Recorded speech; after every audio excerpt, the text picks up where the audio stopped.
नमो अरियंताणं नमो सिद्धाणं नमो आयर्याणं नमो वज्जायाणं नमो लोये सब्बसाहुणं ईसो पंच नमोकारो सब्बपावपणासनो मंगलाणं च सभ्येसिं पदमं हवै मंगलं पदमं हवै मंगलम्। ओम शांति शांति शांति।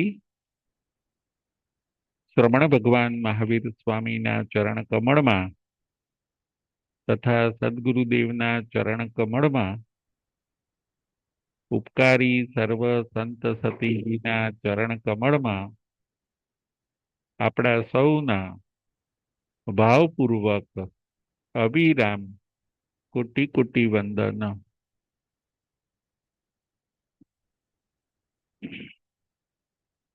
જય જીનેન્દ્ર। તારીખ 10/3/26 મંગળવાર। ધર્મકથા। આજની ધર્મકથાનું નામ છે તામલી તાપસની કથા। આજની ધર્મકથાનું નામ છે તામલી તાપસની કથા। તામલી તાપસ। તાપસ એટલે સંન્યાસી। તાપસ એટલે સંન્યાસી સાધુ। એમનું નામ હોય છે તામલી। તામલી તાપસની કથા। આ કથા ઉપર આજે આપણે વિચાર કરીશું।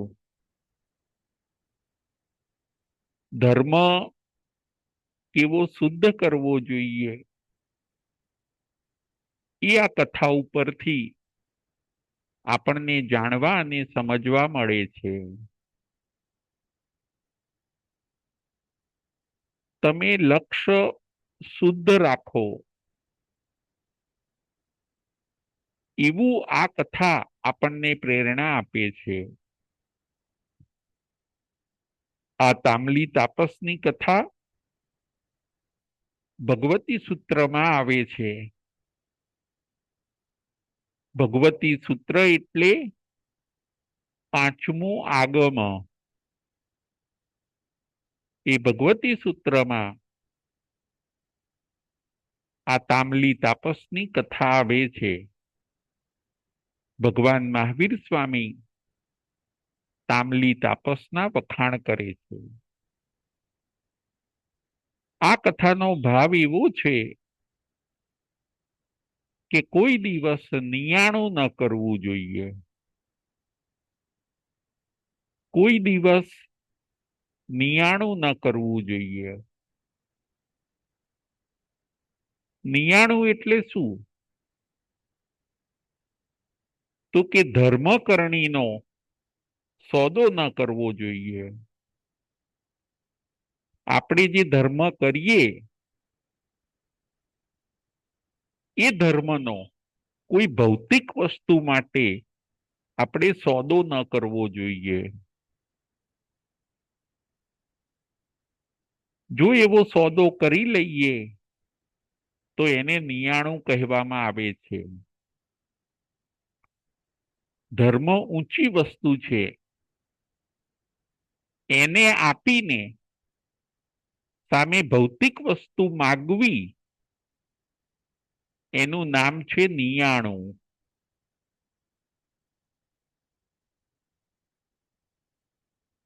ઊંચી વસ્તુને આપી અને એની સામે ક્ષુલ્લક વસ્તુ મેળવવી એવો સોદો કરવો, મનોમન એવું નક્કી કરવું, ભગવાન પાસે માગવું, એને નિયાણું કહેવામાં આવે છે। જેમ કોઈ ચંદનના વૃક્ષ હોય અને એ ચંદનના વૃક્ષને,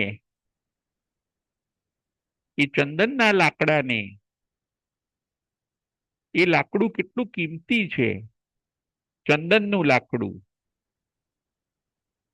એ કોઈને આપીને એના બદલામાં કોઈ કોલસા મેળવે કે હું તને ચંદનનું લાકડું આપું અને સામે તું મને કોલસા આપ, તો આ વસ્તુ રોંગ છે. બસ એવી જ રીતે ધર્મ આપીને એની સામે સ્વર્ગના સુખ માગવા એ પણ રોંગ છે. ધર્મ આપીને એની સામે સંસારના સુખો માગવા એ પણ રોંગ છે. ધર્મ કરીને એ ધર્મકરણીનું ફળ આપણે ભૌતિક વસ્તુ માગવી એવું જો કરીએ તો રોંગ છે. ધર્મનું ફળ તો મોક્ષ છે. શા માટે આપણે મોક્ષ જેવું મોટું ફળ જતું કરીને નાની વસ્તુ માગીએ એ રોંગ છે. ધર્મની એટલી બધી તાકાત છે, ધર્મકરણીની એટલી બધી તાકાત છે કે એ આપણને બહુ ઊંચું ફળ આપી શકે છે. માટે આપણે નિયાણું કરીને નાનું ફળ ક્યારેય માગવું ન જોઈએ. મનુષ્ય ક્યારેક આવી મૂર્ખામી કરી બેસે છે. ઘણા લોકો એવી ભૂલ કરે કે હું અઠ્ઠાઈ કરું, હું માંસ ખમણ કરું અને એનાથી મને શરીરમાં જે રોગ છે એ બધા મટી જાય. એવા વિચાર કરે, અઠ્ઠાઈનું ફળ કે માંસ ખમણનું ફળની સામે મારા શરીરના રોગ નાશ પામે એવું જો માગે તો એ ખોટું છે. કેમ કે અઠ્ઠાઈ અને માંસ ખમણનું ફળ ખાલી રોગ નાબૂદી નથી, પણ આગળ વધીને અઠ્ઠાઈ અને માંસ ખમણનું ફળ એ તો આપણને શાશ્વત સુખ મોક્ષ આપી શકે છે. શા માટે નાની વસ્તુમાં આપણે સોદો કરવો જોઈએ?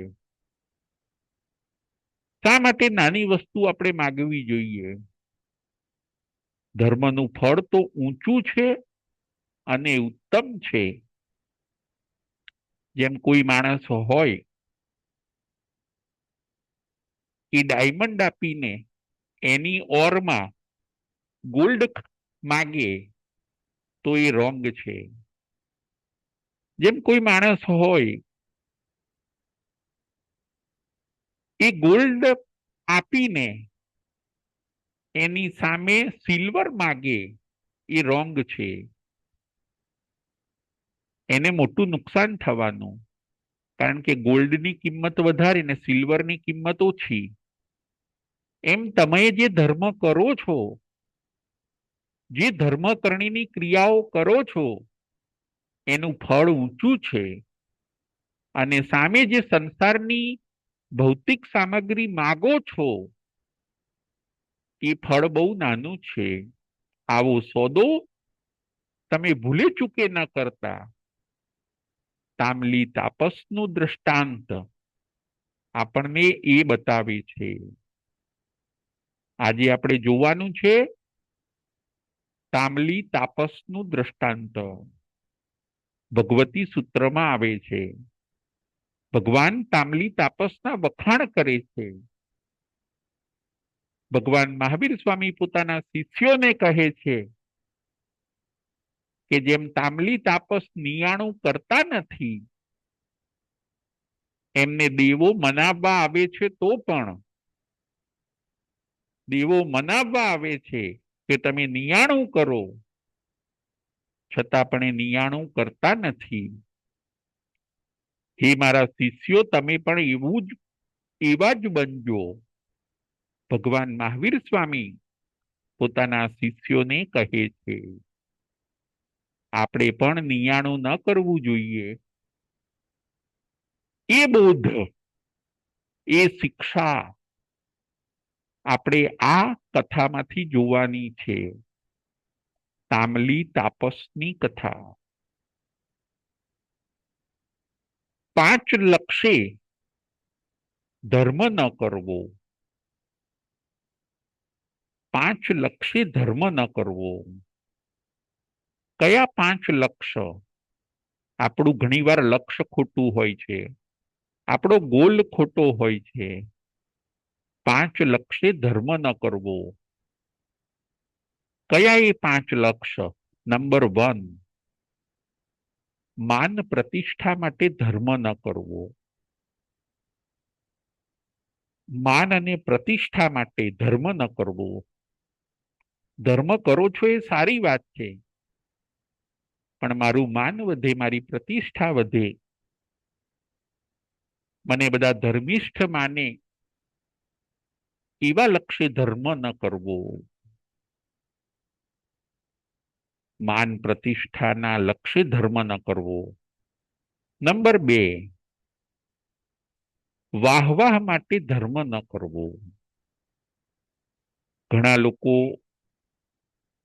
ને એમ થાય કે ચલો ને આપણી વાહ વાહ થશે, આપણે સંગ જમણ કરાવીએ, આપણે અઠ્ઠાઈ કરીએ, આપણી કેવી વાહ વાહ થશે, બધા સાતા પૂછવા આવશે અને આપણો બધા જય બોલાવશે.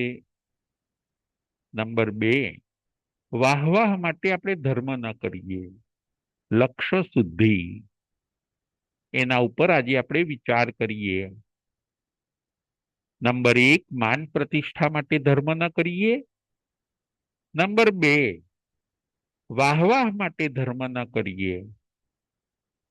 નંબર 3, યશ ફેલાય એ માટે આપણે ધર્મ ન કરીએ, કે મારો યશ ફેલાશે, બધી જગ્યાએ મારો યશ ફેલાશે, જો હું દાન આપીશ તો મારા યશ કીર્તિ ચારે બાજુ મારા વખાણ થશે, એના માટે ધર્મ ન કરવો.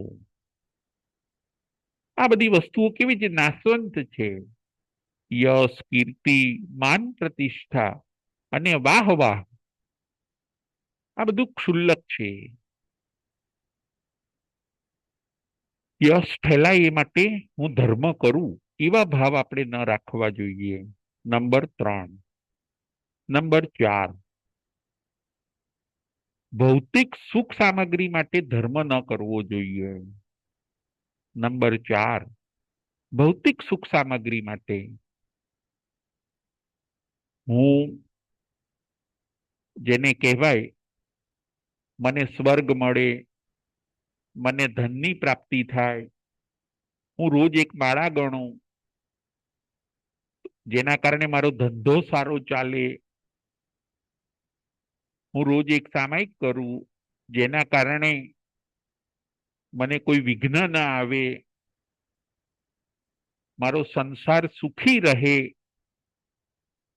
આવા ભૌતિક સુખ સામગ્રી માટે આપણે ધર્મ ન કરવો. અને નંબર 5, લોભ અને લાલચથી ધર્મ ન કરવો. લોભ અને લાલચથી, ઘણા લોકો લોભ અને લાલચથી ધર્મ કરે, કે ચલો આપણે ધર્મ કરીશું તો આપણને આ ગિફ્ટ મળશે, આ પ્રભાવના મળશે,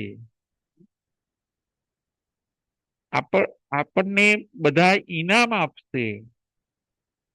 આવા કોઈ લોભથી કે લાલચથી કે દેખાદેખીથી ધર્મ ન કરવો.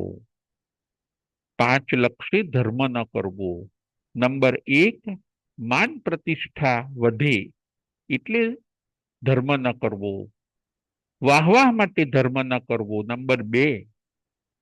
નંબર 3, મારો યશ ફેલાય એટલા માટે ધર્મ ન કરવો. નંબર 4, ભૌતિક સુખ સામગ્રી માટે ધર્મ ન કરવો. અને નંબર 5, લોભ અને લાલચ માટે ધર્મ ન કરવો. લક્ષની બહુ શુદ્ધિ રાખવી જરૂરી છે. આજે ઘણા બધા ધર્મ તો કરે છે, પણ એમને લક્ષ્ય શુદ્ધિ હોતી નથી. લક્ષ્ય કેવું હોવું જોઈએ અને ધર્મ કેવો કરવો જોઈએ એ ઉપર પણ આપણે 5 પોઈન્ટ હવે વિચારીએ. 5 લક્ષ્ય ધર્મ કરવો જોઈએ. ધર્મ કેવી રીતે કરવો જોઈએ અને ધર્મ કેવો કરવો જોઈએ, કયા લક્ષ્ય કરવો જોઈએ, ધર્મ કરતા શું ધ્યાન રાખવું જોઈએ, આપણે કયા આશયથી ધર્મ કરવો જોઈએ, એ માટે હવે આપણે 5 મુદ્દા ઉપર વિચાર કરીએ. 5 માટે ધર્મ કરવો જોઈએ. નંબર 1, નિર્જરા માટે ધર્મ કરવો જોઈએ. નંબર 1, નિર્જરા માટે, કર્મની નિર્જરા કરવા માટે. નંબર 2, સમ્યક ધર્મ કરવો જોઈએ. નંબર 2, સમ્યક ધર્મ કરવો જોઈએ. નંબર 3, ભાવથી ધર્મ કરવો જોઈએ. નંબર 3, ભાવથી ધર્મ કરવો જોઈએ. નંબર 4, મોક્ષ માટે ધર્મ કરવો જોઈએ. નંબર 4, મોક્ષ માટે ધર્મ કરવો જોઈએ. અને નંબર 5, આત્મલક્ષી ધર્મ કરવો જોઈએ. નંબર 5, આત્મલક્ષી ધર્મ કરવો જોઈએ.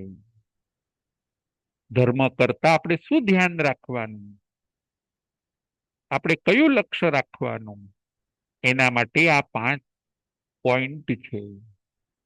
નંબર 1, નિર્જરા માટે ધર્મ કરવો.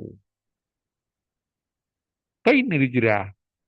કે પાસ્ટ ટાઈમમાં મારાથી ઘણા અશુભ કર્મ થયા છે, બસ એ મારા અશુભ કર્મ નાશ પામે, સત્તામાંથી ડિલીટ થાય, એટલા માટે હું આ ધર્મ કરું છું. તમે તપ કરો, દાન આપો કે સેવા કરો, ફરીથી તમે તપ કરો, દાન આપો કે સેવા કરો, નિર્જરા માટે કરવું. કે મારાથી ભૂતકાળની અંદર જાણતા અજાણતા અજ્ઞાનપણે કેટલાય મેં ખોટા કર્મ બાંધ્યા છે. હે ભગવાન, એ ખોટા કર્મને વોશ આઉટ કરવા માટે, એની માફી માટે હું આ તપ, દાન કે સેવા કરું છું. શ્લાઘા માટે ધર્મ કરવાનો નથી, પ્રશંસા માટે ધર્મ કરવાનો નથી. નન્નથ નિજ્વરઠ્ઠાએ તવમ હિઠ્ઠિજા. ફરીથી, નન્નથ નિજ્વરઠ્ઠાએ તવમ હિઠ્ઠિજા. નંબર 1, નિર્જરા માટે ધર્મ કરવો. નંબર 2, સમ્યક ધર્મ કરવો. સમ્યક એટલે સાચો ધર્મ, મિથ્યા ધર્મ નહીં. સમ્યક ધર્મ એટલે જ્ઞાનપૂર્વકનો ધર્મ, સમજણપૂર્વકનો ધર્મ. સેવા કરીએ, દાન આપીએ, સામાયિક કરીએ, બધું સમજણપૂર્વકનું, જ્ઞાનપૂર્વકનું, ઉઘે ઉઘે કરવાનું નથી. સમ્યક ધર્મ કરવાનો, સાચો ધર્મ કરવાનો. મિથ્યા ધર્મ તો અત્યાર સુધી બહુ કર્યો, પરંતુ હવે આપણે આશય શુદ્ધિ કરીને સમ્યક ધર્મ કરવાનો છે. મિથ્યા ધર્મ આપણને તારી શકતો નથી. જો સમ્યક ધર્મ હશે તો એ જ આપણને તારી શકે છે. થોડું કરો, પરંતુ સમ્યક કરો. નંબર 2, સમ્યક ધર્મ કરવો. નંબર 3, ભાવથી ધર્મ કરવો, બાય હાર્ટ. તમે દાન આપો, તપ કરો, સેવા કરો, વિનય કરો કોઈનો તો ભાવથી કરો, ફિઝિકલી નહીં.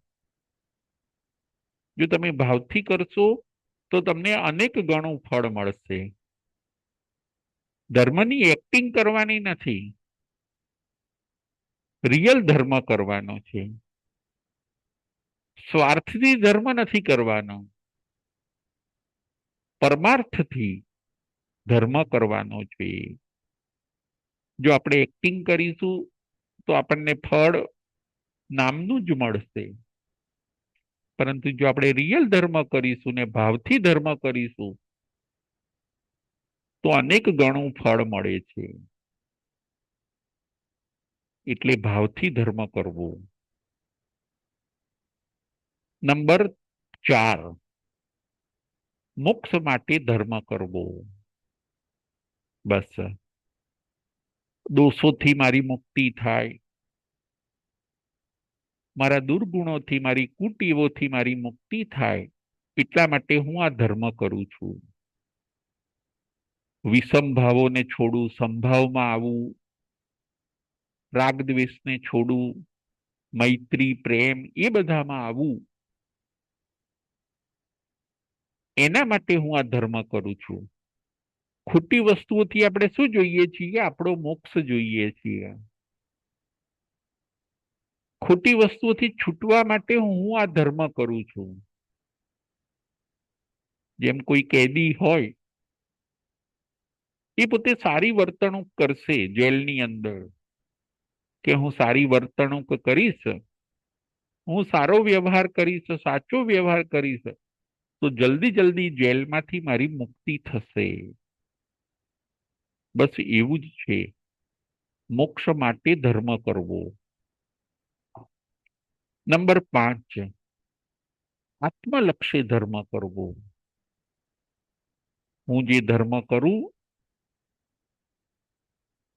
એ કોઈ ભૌતિકતા માટે નહીં, યશ માટે નહીં, મારું નામ થાય એટલા માટે નહીં, પણ બસ મારા આત્મલક્ષ્ય હું કરું છું. મારા આત્માનું કલ્યાણ થાય અને મારા આત્માની સાથે સાથે બીજાઓના આત્માનું પણ કલ્યાણ થાય, મારું પણ શ્રેય થાય અને બીજાનું પણ શ્રેય થાય.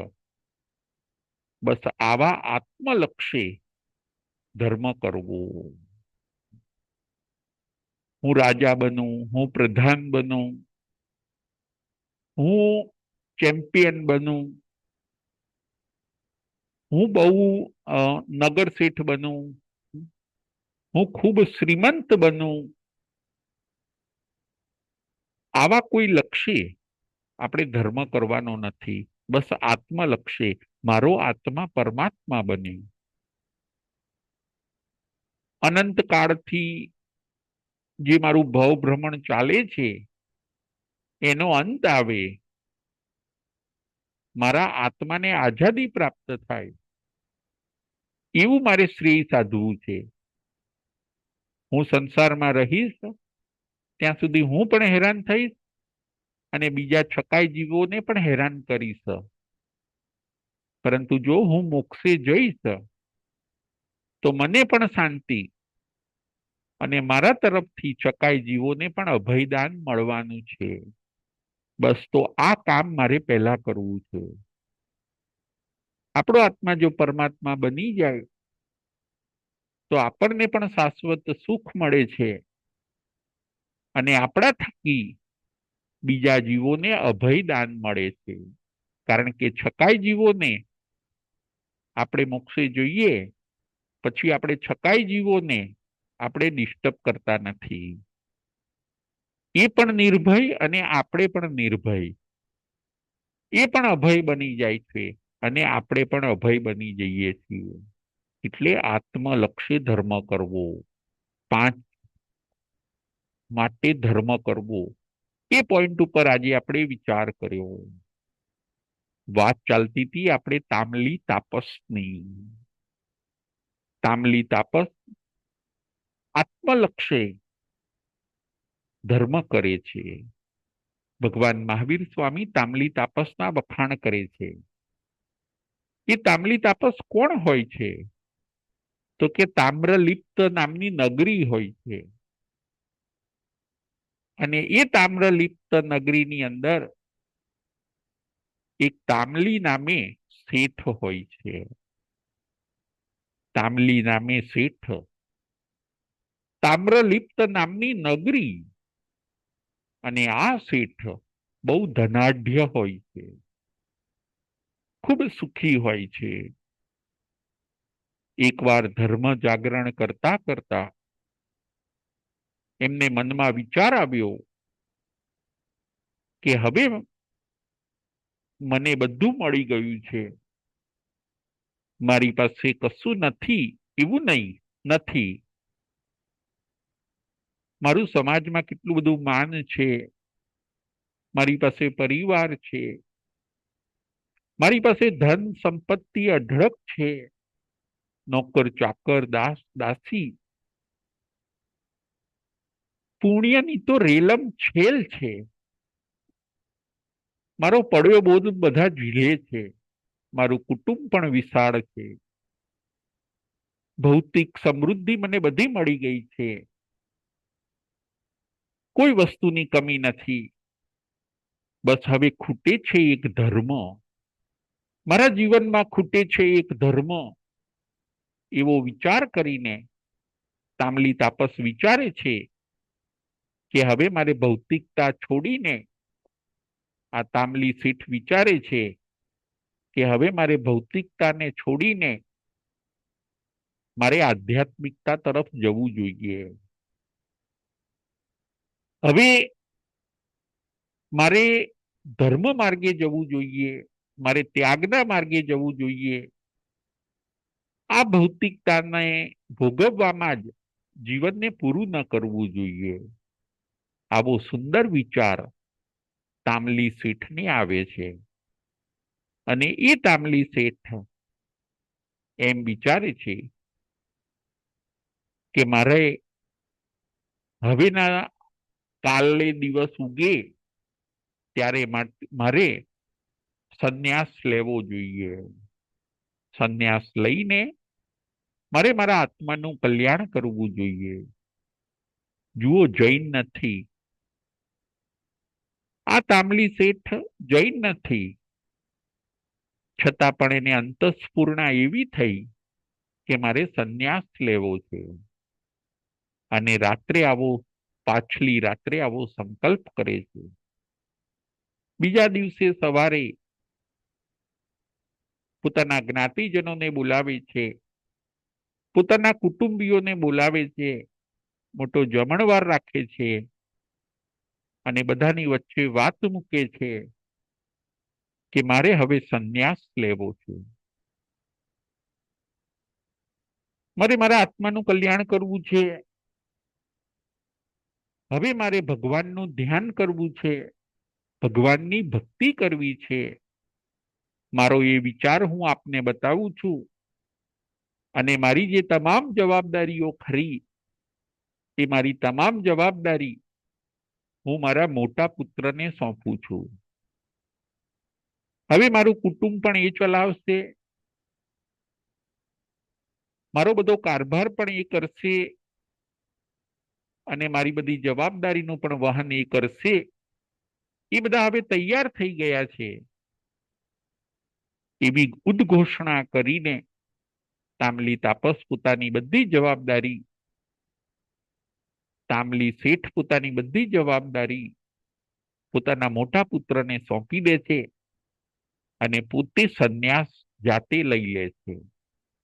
જુઓ કેવો વૈરાગ્ય, કેવો ત્યાગ. સુખ મળવું એ એક વાત છે અને સુખને છોડી દેવું એ બીજી વાત છે. ભૌતિક પદાર્થો મળવા એ નસીબ છે અને એ ભૌતિક પદાર્થોને છોડી દેવા અને ત્યાગના માર્ગે જવું એ ખરેખર નસીબની બલિહારી છે. ભૌતિકતા મળવી એ તો પુણ્ય છે, પરંતુ એ પુણ્યને છોડીને ધર્મને પ્રાપ્ત કરવો એ તો ખરેખર ભાગ્ય છે. જેનું અહોભાગ્ય હોય એ જ ધર્મ માર્ગે જઈ શકે. પુણ્યથી તો સામગ્રી મળે, પરંતુ અહોભાગ્યથી તો ધર્મ મળે છે. તામલી સીટને પણ એવું જ થયું. બધી પુણ્યની સામગ્રી છોડીને ધર્મ માર્ગે તામલી તાપસ સંન્યાસી બની જાય છે. જાતે સંન્યાસ લઈ લે છે. અજબ ગજબનો વૈરાગ્ય. હવે એ તામલી શેઠ તામલી તાપસ બની ગયા. નિસ્પૃહી સંત. જમવામાં પણ શું વાપરે? કોઈના ઘરેથી ચોખા લઈ આવે, ભિક્ષાની અંદર કોઈના ઘરેથી ચોખા લઈ આવે, રાઈસ, એને ઇંગ્લિશમાં આપણે રાઈસ કહીશું, હિન્દીમાં આપણે એને ચાવલ કહીશું. કોઈના ઘરેથી ચોખા લઈ આવે, 21 વખત એને ધોવે, એ ચોખાને 21 વખત ધોવે પાણીથી, અને બધો રસ કસ એમાંથી નીકળી જાય, સાવ એ ચોખા નીરસ થઈ જાય, પછી એક જ વાર વાપરે. ખાલી ચોખા જ ખાવાના, એક જ વાર ખાવાના, અને એ પણ પાણીથી 21 વખત ધોયેલા ચોખા આ તામલી તાપસ ખાય છે. આવું કેટલા વર્ષ ચાલ્યું? ચોખા ધોઈ ધોઈને કેટલા વર્ષ ખાધા? 60,000 વર્ષ. 60,000 વર્ષ આવું એ પોતે તપ કરે છે. નીરસ ચોખા ખાય, કોઈ મિષ્ટાન નહીં, કોઈ મેવા નહીં, કોઈ રસોઈ નહીં, કોઈ સ્વાદિષ્ટ ભોજન નહીં. બસ મારે તપ કરવું છે, મારે કર્મનો ધ્વંસ બોલાવવો છે, મારે કર્મના ભૂક્કા બોલાવવા છે, મારા આત્માને એવી સજા આપવી છે કે એને કરેલા પાપ બધા ધોવાઈ જાય. આવી સરસ લક્ષની વિશુદ્ધિ તામલી તાપસને હોય છે. 60,000 વર્ષ સુધી એ પોતે ચોખા ઉપર રહે છે. આ બાજુ એવું બને છે કે નીચે ભવનપતિ દેવોની અંદર એક ઇન્દ્રની સીટ ખાલી પડી હોય છે. ભવનપતિ નામની જાતિ છે દેવોની, એમાં ઇન્દ્રની સીટ ખાલી પડી હોય છે. ઇન્દ્ર એટલે દેવોના રાજા, દેવોના કિંગ. એટલે ભવનપતિ દેવોમાં જે અસુર કુમાર વગેરે ખરા, એ લોકો વિચાર કરે છે કે હવે આપણા ઇન્દ્ર કોણ બનશે, હવે આ ગાદી ઉપર કોણ આવશે, કોનું એવું પુણ્ય છે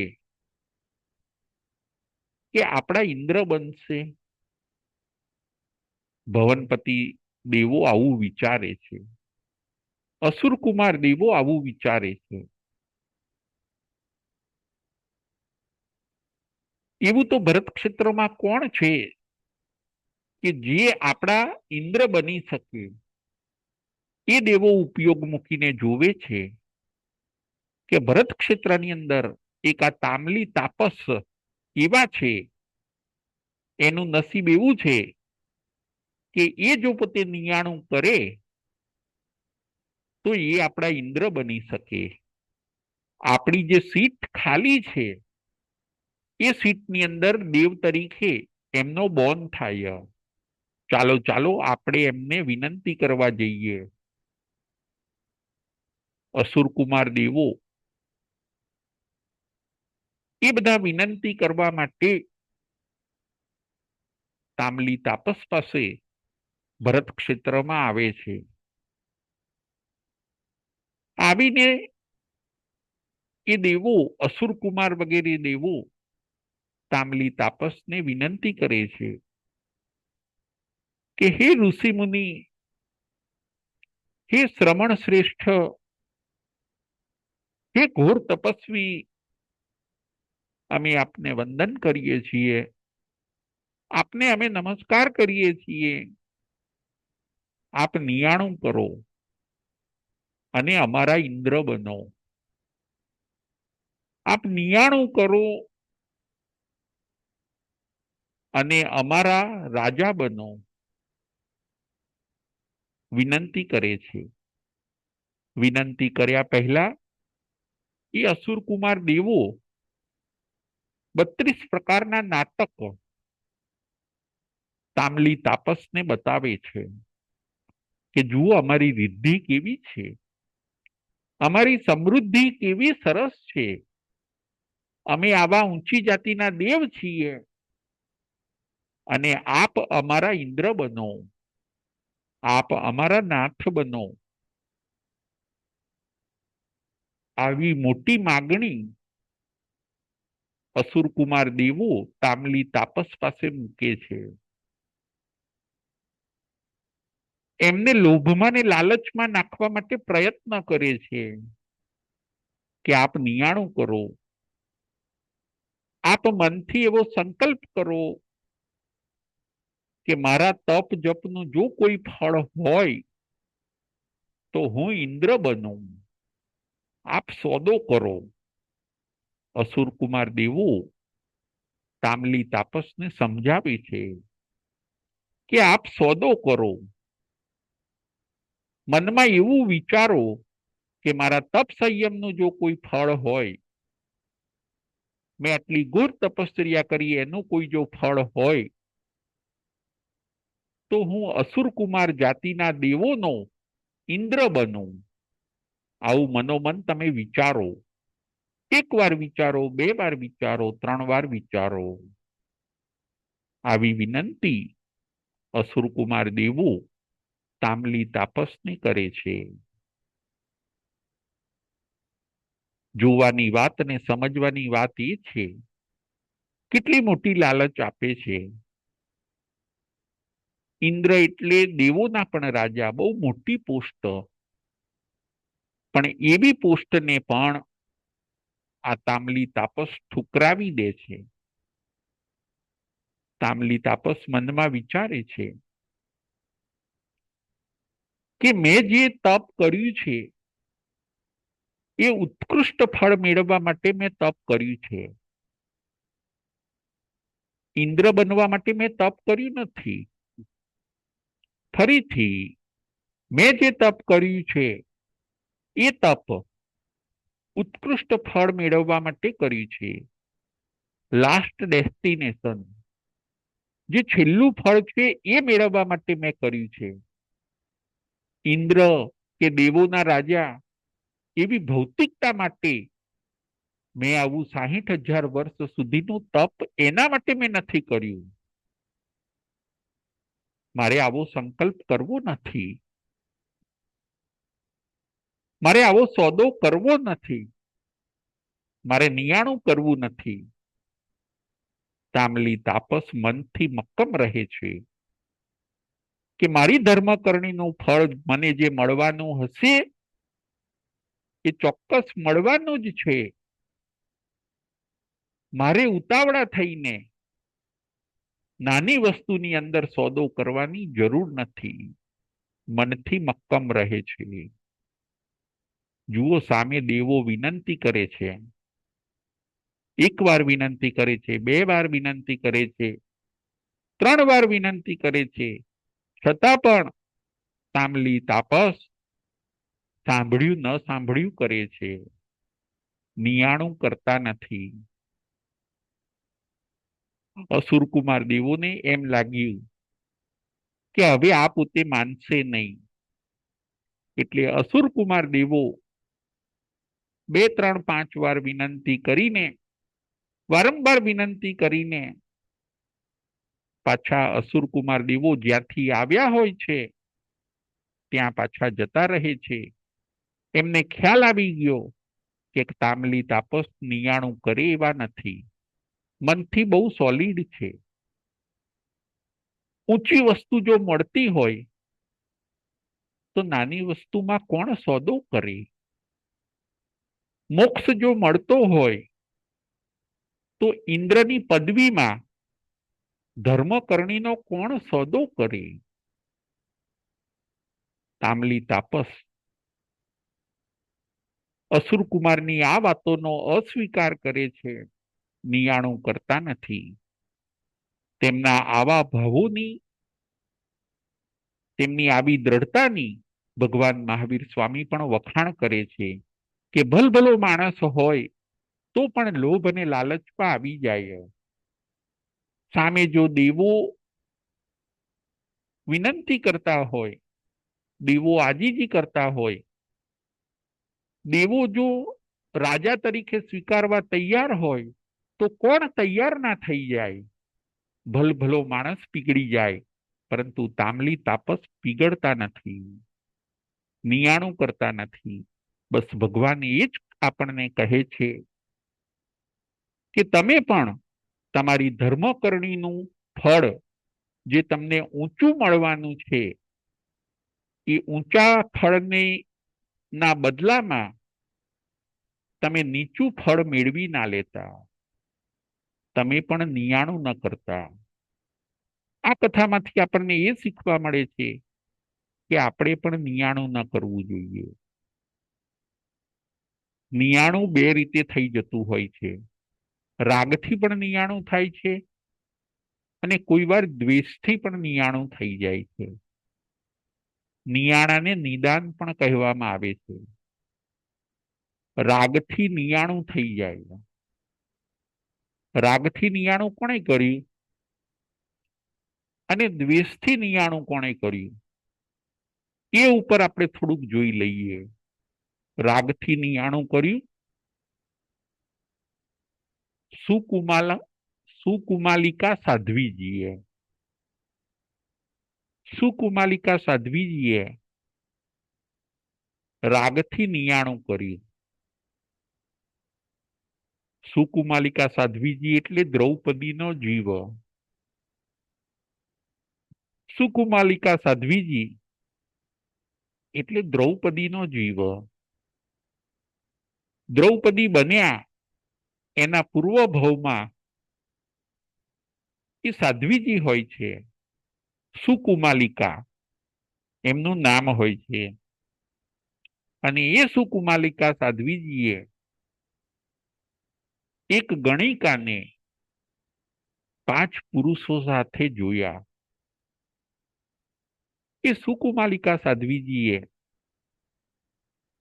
એક ગણિકાને 5 પુરુષો સાથે જોયા અને આ સાધ્વીજી ભાન ભૂલી ગયા. એમને પણ એમ થયું કે આ ગણિકા કેવી નસીબદાર છે જેની સાથે 5 પુરુષો છે.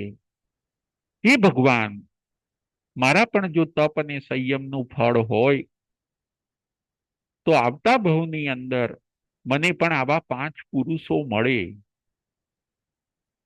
સાધ્વીજી ભાન ભૂલી ગયા. મનોમન નિયાણું કરી લીધું કે મારા પણ જો તપ સંયમનું ફળ હોય, મારે બીજું કાંઈ નથી જોઈતું, બસ મારે 5 પુરુષો જોઈએ છીએ. મનોમન આવો નિશ્ચય કરી લીધો, નિયાણું કરી લીધું એ સુકુમાલિકા સાધ્વીજીએ અને પછીના ભવની અંદર એ પોતે દ્રૌપદી બને છે અને નિયાણા પ્રમાણે એમને 5 પાંડવોની પ્રાપ્તિ થાય છે. જો સાધ્વીજી તો મોક્ષે જાય, સાધ્વીજી તો કાળ કરીને દેવલોકમાં જાય અથવા તો મોક્ષે જાય, પરંતુ નાની વસ્તુમાં એમણે સોદો કરી નાખ્યો. દેવલોક અને મોક્ષ આપીને એમણે સામે શું મેળવ્યું? તો કે ખાલી 5 પુરુષો મેળવ્યા, પોતાનો સંસાર જ વધાર્યો, એવું બન્યું. ઘણું બધું આપીને થોડુંક મેળવવું એનું નામ છે સોદો. ઘણું બધું આપીને થોડું મેળવવું એનું નામ છે નિયાણું. રાગના કારણે સુકુમાલિકા સાધ્વીજીએ નિયાણું કર્યું. રાગના કારણે બીજું કોણે નિયાણું કર્યું? તો કે ભગવાનના સાધુ સાધ્વીજીઓએ નિયાણું કર્યું. ભગવાન મહાવીર સ્વામીના સાધુ સાધ્વીજી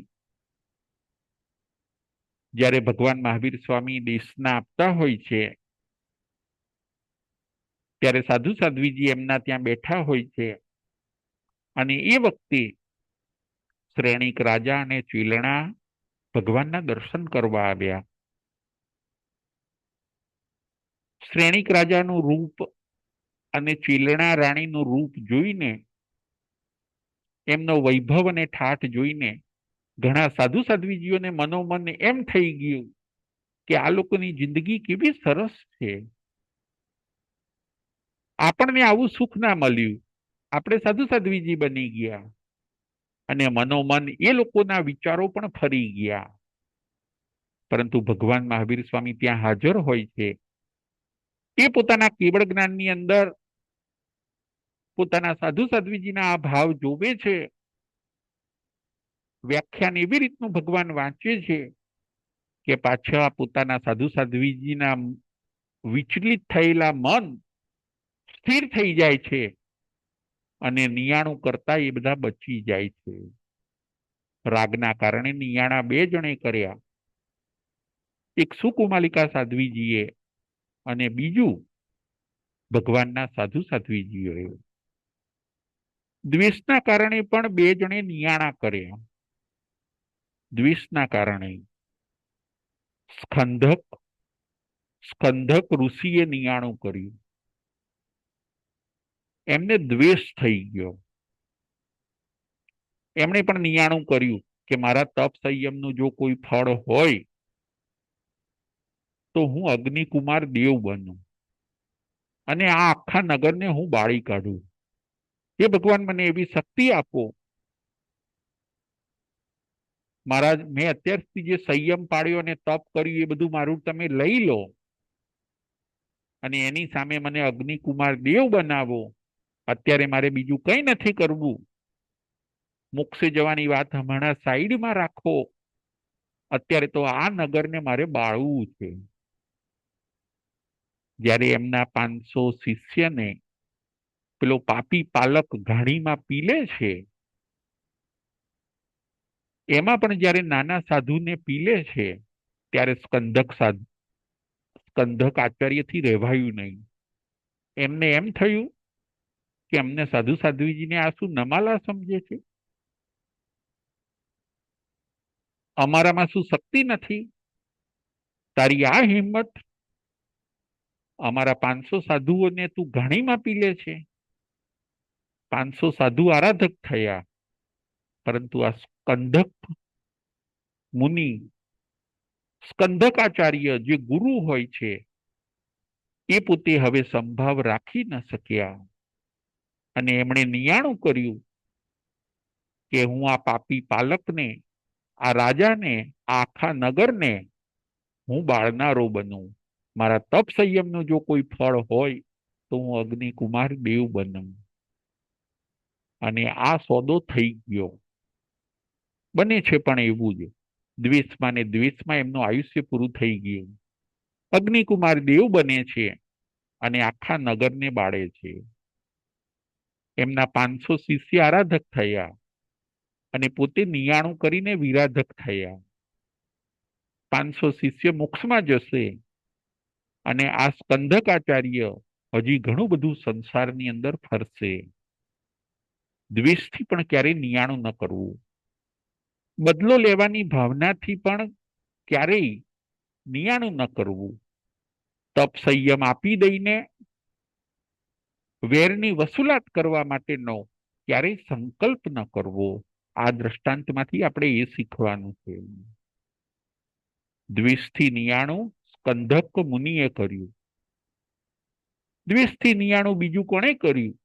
તો કે દ્વેષથી નિયાણું બીજું અગ્નિ શર્માએ કર્યું. અગ્નિ શર્મા અને ગુણસેન એની પણ સ્ટોરી આવે છે. અગ્નિ શર્માને નું વારંવાર અપમાન થયું એટલે અગ્નિ શર્મા પણ નિયાણું કરે છે કે હું ભવો ભવ ગુણસેનને મારનારો બનું. 9 ભવ સુધી લડાઈ ચાલે છે અગ્નિ શર્મા અને ગુણસેનની. આવી રીતે નિયાણા બે રીતે થતા હોય છે. રાગથી પણ નિયાણું થઈ જાય છે અને દ્વેષથી પણ નિયાણું થઈ જાય છે. ધર્મનો સોદો ઘણીવાર ધર્મકરણીનો સોદો અથવા તો ઉપાર્જિત કરેલા પુણ્યનો સોદો ઘણીવાર આપણે રાગ વાળી વસ્તુ મેળવવામાં પણ કરી દઈએ છીએ. અને ઘણીવાર એવું પણ બને છે કે દ્વેષથી જે વસ્તુ આપણને ગમતી નથી એના નાશ કરવા માટે પણ આપણે નિયાણું કરી શકીએ છીએ. તામલી તાપસની કથા આપણે વાત ચાલતી હોય છે તામલી તાપસની. જુઓ, તામલી તાપસે નિયાણું ન કર્યું. ઘણા લોકો રાગથી નિયાણું કરે, ઘણા લોકો દ્વેષથી નિયાણું કરે, પરંતુ તામલી તાપસે તો રાગથી પણ નિયાણું ન કર્યું અને દ્વેષથી પણ નિયાણું ન કર્યું. અને એમને જે મોટું ફળ મળવાનું હોય છે એ મળે છે. ભવનપતિ દેવોના જે અસુરકુમાર એમને રિક્વેસ્ટ કરવા આવ્યા હોય છે કે તમે અમારા ત્યાં જન્મ લો. એનાથી પણ આગળ તામલી તાપસ ભવનપતિ દેવ પણ નથી બનતા, વાણવ્યંતર દેવ પણ નથી બનતા, જ્યોતિષી દેવ પણ નથી બનતા. એનાથી પણ આગળ વૈમાનિક દેવ બને છે. વૈમાનિક દેવલોકમાં જે બીજું વિમાન છે ઈશાન દેવલોક, એ ઈશાન દેવલોકના એ પોતે ઇન્દ્ર બને છે. વૈમાનિક દેવલોકની અંદર પણ ઈશાન નામનું જે દેવલોક છે એના એ પોતે ઇન્દ્ર બને છે. બહુ ઊંચું ફળ એમને મળ્યું. દેવ દેવ 4 જાતિના: ભવનપતિ, વાણવેંતર, જ્યોતિષી અને વૈમાનિક. એમને વિનંતી કરવા આવ્યા હોય છે ભવનપતિના દેવો, પરંતુ એમણે નિયાણું ન કર્યું. એનાથી એમની ધર્મકરણીનું ફળ એમને એવું ઉત્કૃષ્ટ મળ્યું કે છેક વૈમાનિક જાતિના જે 4થા નંબરના ઊંચા દેવો ખરા એમાં બીજા દેવલોકની અંદર એ પોતે ઈશાનેન્દ્ર બને છે. દેવ 4 ટાઈપના: ભવનપતિ, વાણવ્યંતર, જ્યોતિષી અને વૈમાનિક. ભવનપતિ દેવો કરતા વાણવ્યંતર દેવો ઊંચા કહેવાય, વાણવ્યંતર દેવો કરતા જ્યોતિષી દેવો ઊંચા કહેવાય, અને જ્યોતિષી દેવો કરતા પણ વૈમાનિક દેવો ઊંચા કહેવાય. એ પોતે ઇન્દ્ર તો બને છે, પરંતુ ભવનપતિ જાતિના નહીં, વૈમાનિક જાતિના ઇન્દ્ર બને છે. એમની શ્લાઘા, એમની પ્રશંસા ખુદ ભગવાન મહાવીર સ્વામી કરે છે કે દેવો વિનંતી કરવા આવ્યા, પરંતુ ઓછી વસ્તુની અંદર એમણે પોતાની ધર્મકરણીનો સોદો ન કર્યો. ધર્મ શુદ્ધ કરીએ. આ કથા આપણને એ જ કહે છે કે આપણે જે ધર્મ કરીએ છીએ એ હવે આપણે રિયલ ધર્મ કરવાનો છે, દોષ વગરનો ધર્મ કરવાનો છે. આપણું પણ શ્રેય થાય અને બીજાનું પણ શ્રેય થાય એના માટે ધર્મ કરવાનો છે. ઘણીવાર એવું બન્યું, એવી આપણે મૂર્ખામી કરી કે ધર્મ ઊંચો કર્યો અને નીચી વસ્તુની પ્રાપ્તિ માટે એ ધર્મનો સોદો કરી નાખ્યો. જેમ કોઈ ગોલ્ડ આપીને સામે સિલ્વર મેળવે તો એ રોંગ છે. કોઈક મોટું તપ જપ કરે અને એની સામે માન પ્રશંસાની ઈચ્છા માત્ર રાખે, મોક્ષનું લક્ષ્ય ન રાખે, તો એ પણ રોંગ છે. અન્ય લક્ષ્ય આપણે ધર્મ કરવાનો નથી. આપણો આત્મા પરમાત્મા બની આપણું જે લાસ્ટ ડેસ્ટિનેશન ખરું, મુક્તિ, મોક્ષ, પરમ સુખ અને પરમ શાંતિ, એ જે આપણું લાસ્ટ ડેસ્ટિનેશન ખરું, એને આપણે મેળવવાનું છે. ધર્મ એ તો સાધન છે. એ સાધનથી આપણું જે છેલ્લું સાધ્ય છે એને આપણે સિદ્ધ કરવાનું છે. તામલી તાપસે પણ એવું કર્યું. દેવો જેને વિનંતી કરવા આવે છે, છતાં દેવોની વિનંતીને પણ ઠુકરાવે છે અને નિયાણું કરતા નથી. આવું નિયાણું મનોમન રાગથી કે દ્વેષથી આવું નિયાણું આપણે ન કરવું જોઈએ. શુદ્ધ ધર્મ કરીને આપણે જે લાસ્ટ ફળ મોક્ષ છે એને આપણે પ્રાપ્ત કરવો જોઈએ. પ્રશ્નોત્તરી.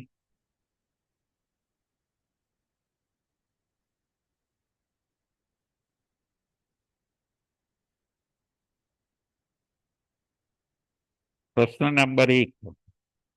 તાંબલી તાપસે કેટલા વર્ષ તપ કર્યું? તાંબલી તાપસે કેટલા વર્ષ તપ કર્યું? સુધીરભાઈ શાહ. જય જિનેન્દ્ર. જય જિનેન્દ્ર. તાંબલી તાપસે 60,000 વર્ષ તપ કર્યું. બહુ સરસ, બહુ સરસ. નંબર 2. પ્રશ્ન નંબર 2. તાંબલી તાપસ કેટલી વખત ચોખા ધોઈને વાપરતા હતા? તાંબલી તાપસ કેટલી વખત ચોખા ધોઈને વાપરતા હતા? સુરેશભાઈ શાહ. તાંબલી તાપસ 21 વખત ચોખા ધોઈને પીતા હતા, બહુ ખાતા સરસ, હતા. બહુ સરસ. આગળનો પ્રશ્ન.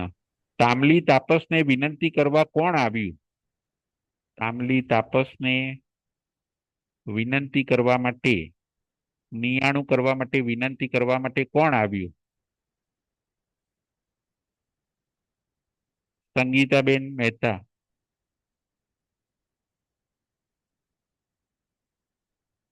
તાંબલી તાપસને નિયાણું કરવાની વિનંતી કરવા માટે કોણ આવ્યું? જય જિનેન્દ્ર રાજુભાઈ. જય જિનેન્દ્ર. તાંબલી તાપસને વિનંતી કરવા માટે ભવનપતિ દેવોમાંથી અશુકુમાર દેવો વિનંતી કરવા આવ્યા. બહુ સરસ, બહુ સરસ. હવે આગળ. રાગથી નિયાણું કોણે કોણે કર્યું? રાગથી નિયાણું કોણે કોણે કર્યું? કલ્પનાબેન શાહ. જય જિનેન્દ્ર. જય જિનેન્દ્ર. રાગથી નિયાણો સુકુમેલિકા સાધ્વીજી અને ભગવાન મહાવીર સ્વામીના સાધુ સાધ્વીજી. બહુ સરસ, બહુ સરસ. આગળનો પ્રશ્ન. દ્વેષથી નિયાણું કોણે કોણે કર્યું? દ્વેષથી નિયાણું કોણે કોણે કર્યું? દ્વેષથી નિયાણું કોણે કોણે કર્યું? ભાવિની બેન.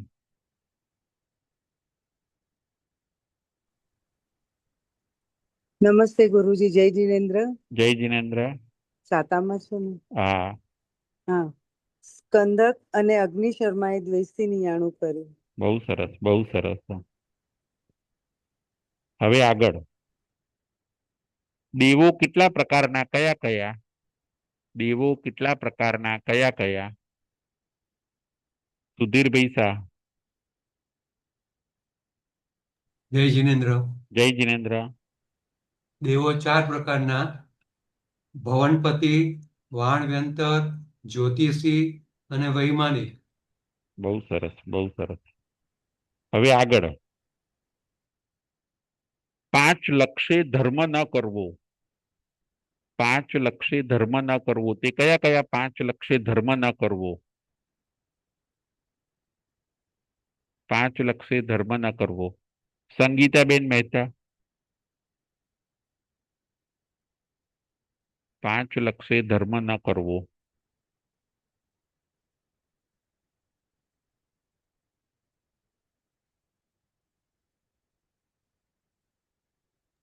સંગીતાબેન મહેતા. જય જીનેન્દ્ર રાજુભાઈ. જય જિનેન્દ્ર. 5 લક્ષે ધર્મ ન કરવો એ માટે પહેલું માન પ્રતિષ્ઠા માટે ધર્મ ન કરવો, વાવા માટે ધર્મ ન કરવો, યશ ફેલાવવા માટે ધર્મ ન કરવો અને ભૌતિક સુખ સામગ્રી માટે ધર્મ ન કરવો. બરાબર છે. અને છેલ્લું લોભ લાલચ માટે ધર્મ ન કરવો. હા, લોભ લાલચ માટે ધર્મ ન કરવો. બહુ સરસ. 5 લક્ષે ધર્મ કરવો જોઈએ. આગળનો પ્રશ્ન હવે. અ, 5 લક્ષે ધર્મ કરવો જોઈએ તે કયા કયા 5 લક્ષ? ભાવિની બેન શાહ. પ્રણામ ગુરુજી. પ્રણામ.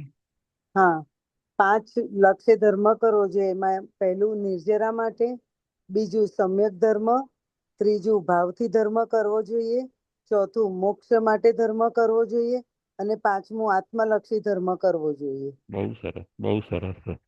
હવે આગળનો પ્રશ્ન.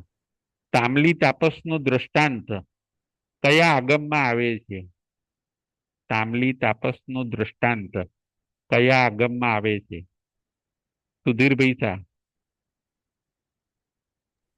જય જીનેન્દ્ર. જય જિનેન્દ્ર.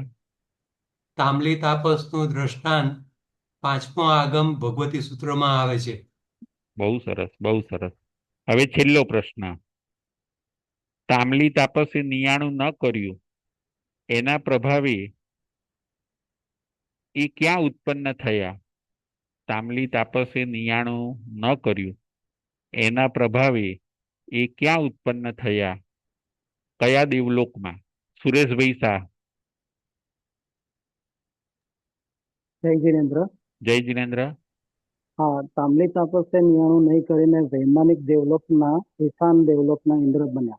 બહુ સરસ, બહુ સરસ. Thank you. જય જિનેન્દ્ર. જય મહાવીર.